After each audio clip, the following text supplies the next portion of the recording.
Hey guys, Meteorologist Chris Tomer here with this Thursday morning mountain weather update. My first stop is radar because the storm system has arrived. And you can see both rain and snow on this. Rain is green, blue is going to be snow. You've got precip over the top of Salt Lake, the Wasatch. You've got snow over the Tetons, the Wind Rivers, and also snow but parts of Montana. Tiny bit of precip moving into Colorado, but your key days are still ahead in Colorado. Let me take you in closer here. So here's the radar out of Wyoming. You've got blue snow over the top of the Tetons, the Wind Rivers. It's still pretty warm at lower elevations. I'll show you the numbers here out of Jackson in a second. You've got snow over the top of Big Sky and Granite Peak up there in the parts of Montana. And now I've been able to really pin down what I think is going to be the key elevation. I think for Salt Lake and the Wasatch, anything above 9,000 feet in the Wasatch, I think you're going to see a foot or more of accumulation.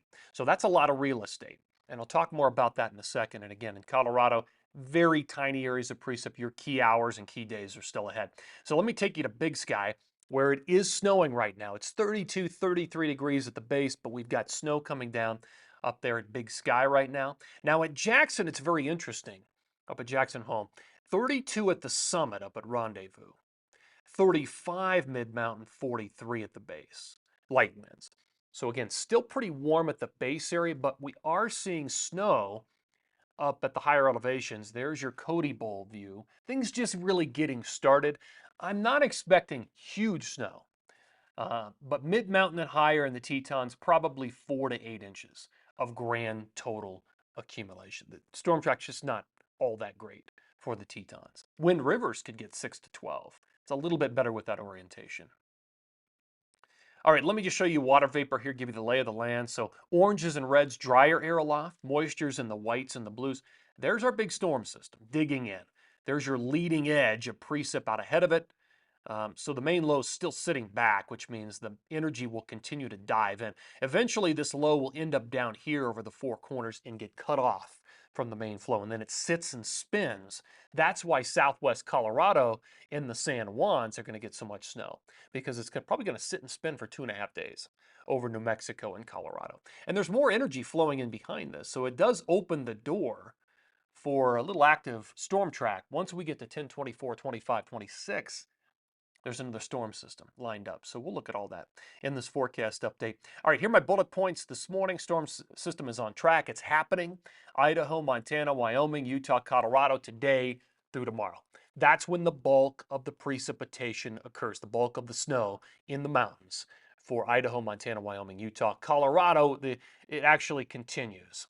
10/19 even into 10/20. Those will be key days for Colorado as the storm gets cut off over Colorado, New Mexico. Again, there's this critical line. If you're above 9,000 feet in Utah, you're going to see a foot or more of accumulation. So that's a lot of area. That's a lot of area for Little and Big Cottonwood Canyon. So I've got a foot or more for Solitude, Brighton, Alta, and Snowbird. Less accumulation. Park City, Deer Valley, less in Snow Basin. So that's a critical line. Even in Colorado, I think the critical rain snow line, even though it's going to be falling over time, I think if you're above 8 or 9,000 feet in southwest Colorado, that's where you're going to see the biggest accumulations of snowfall. Here are my numbers for some of the more recognized high points. So Kings Peak, looking at a foot or more. It's all snow for the high Uintas. Granite Peak, Montana, 8 to 12 inches. Chicago Basin in Colorado, 1 to 2 feet or more of accumulation. And that entire sector of Colorado is above 10, 11, 12,000 feet. Alta, Snowbird, Brighton, Solitude, above 9,000. Those areas, a foot or more of accumulation. All right, let me show you the time height forecast. We are saturated here. This is humidity. This is for Red Mountain Pass in southwest Colorado in the San Juans. You read the timeline on the bottom from right to left. You're looking at all the vertical layers of the atmosphere. And we're socked in with moisture, and the wind is transporting it or lifting it through the atmosphere up over the high peaks, and we're squeezing this out in the form of moisture. So we're looking really good. The atmosphere is saturated for the next 72 hours, at least where it counts. All right, here we go. Here is the jet stream forecast. Close of business today.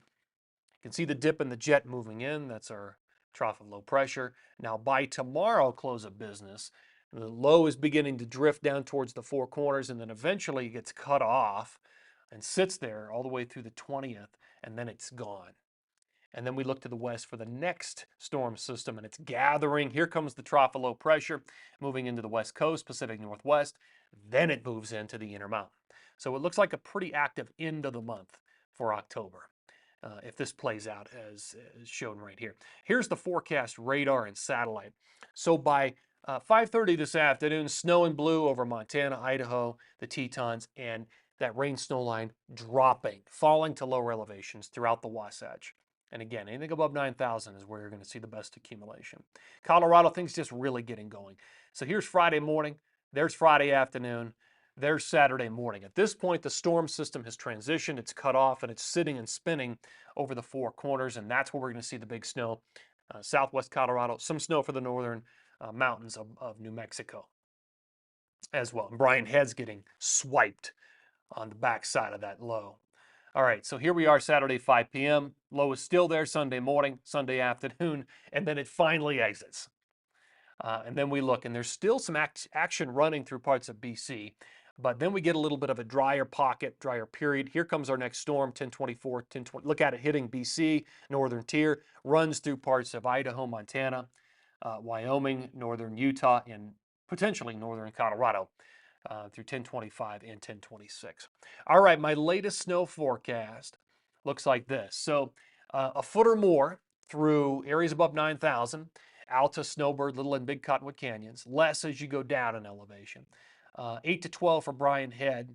Up into parts of Wyoming, like I said, 4 to 8 Tetons, 6 to 12 Wind River, 8 to 12 through parts of Big Sky and Granite Peak. Look at the numbers up in BC. Anything in pink on this map is a foot or more. And keep in mind, this is from potentially two different storm systems and accumulation. Some of those numbers are pretty big up there.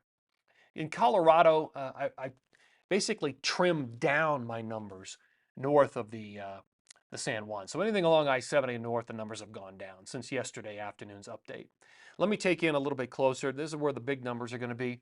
1 to 2 feet for a lot of these places. In fact, maybe 2 feet or more through Chicago Basin, Eolas, Windham, Silverton Mountain higher up. Parts of Rio Grande Pyramid, those areas could see over 2 feet of snow. About a foot for Wolf Creek, about a foot for Telluride, about a foot Lake City, Uncompahgre, Wetterhorn, Ouray under a foot, Dallas Peak under a foot. So some pretty big numbers, even some snow down in the valleys at the tail end of this through Durango, Bayfield, Del Norte, 1 to 4 inches for those areas. All right, so powder skiing coming, big time there. Again, less snow here.